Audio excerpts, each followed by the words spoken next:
When lawyer Daniel proposed to my sister, he still wanted my apology, not knowing I died in an accident 3 years ago. I heard he still talks to me like I'm standing there.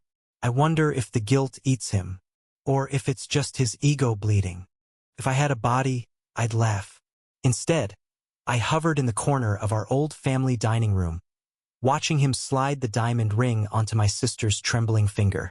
Daniel Reeves, high-powered Ivy League beta lawyer, charming smile, cold eyes, perfect hair, and a heart that once belonged to me. It wasn't supposed to end like this. The last time I saw him alive, I was standing in the middle of the road, yelling through my tears. I just found out he kissed my sister behind my back. It was raining, thunder shaking the sky like it had something personal against us. I screamed that I never wanted to see his face again. I guess the universe took that literally. The crash came out of nowhere. A driver drunk on 4th of July bourbon. Metal twisted. Glass flew. My world went dark. And Daniel lived. He always lived, even when he killed everything good around him. But that was 3 years ago. And now he's back in our house, slipping a ring onto the hand of the same woman who cried at my funeral in a lavender dress, clutching a letter I never got to send. I know he hated me in the end. Daniel murmurs, not even blinking as my sister, Lena, bites her lip. But if I could just talk to him, one last time. He owed me that much. He owed you? I want to scream. I died thinking I wasn't enough. I died thinking I was just a game between siblings for you. But ghosts don't get to scream. They just watch.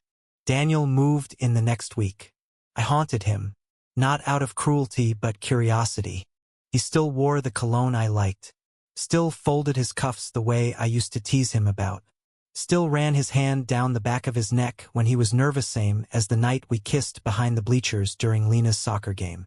Back then he was mine, quietly, shamefully, beautifully, beta and omega, scandalous, especially in our town where bloodlines and status were treated like divine law.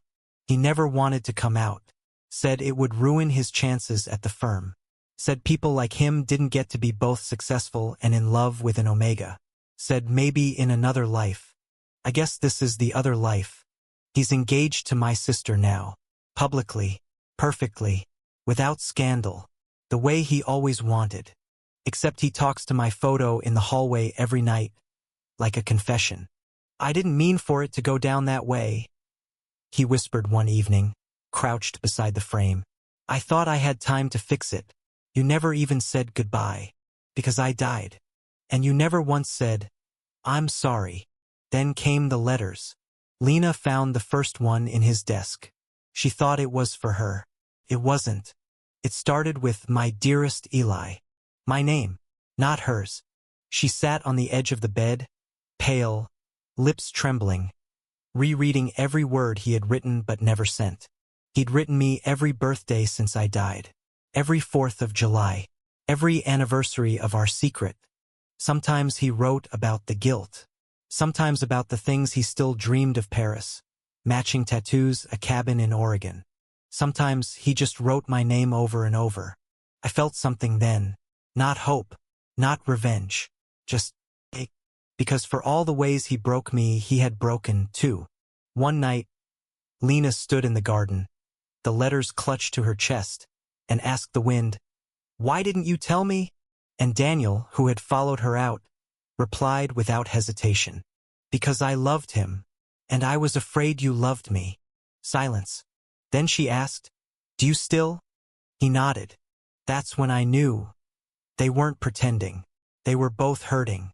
And maybe, just maybe, they were also both trying to heal. But where did that leave me?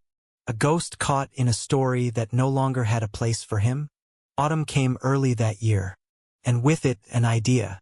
On what would have been my 26th birthday, Daniel sat alone in the garden with a cupcake and a letter. "I dreamt of you again last night," he whispered. "You were wearing that stupid oversized hoodie. You said I still owed you an apology. I do. For everything. For being a coward. For betraying you. For not dying instead." He paused. "But I need something from you too, Eli. I need you to forgive me. Please." I stood behind him, invisible, unseen, but the wind stirred his hair. He shivered. I do forgive you, I said, even though he couldn't hear it. But maybe something inside him did. He looked up, eyes red. The wedding was small, just family, quiet. I hovered by the piano. Lena looked radiant.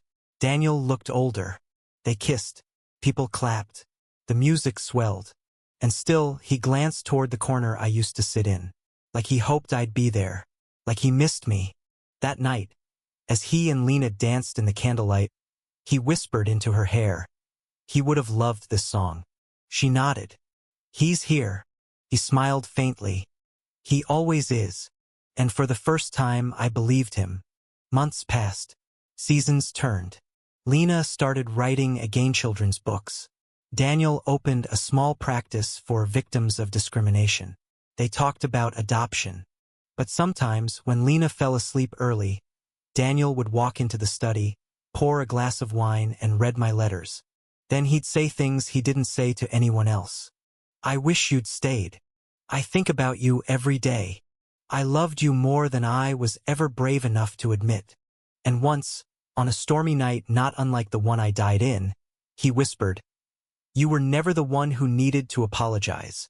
I drifted closer, touched the edge of his hand. For a second, he stopped breathing. Then he smiled.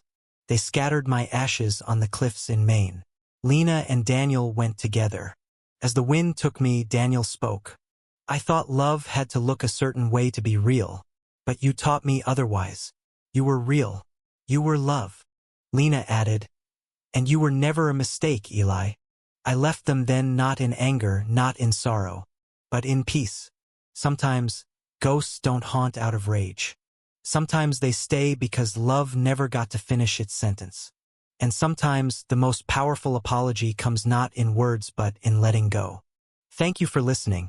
If you find it interesting, please like and subscribe to follow the next stories.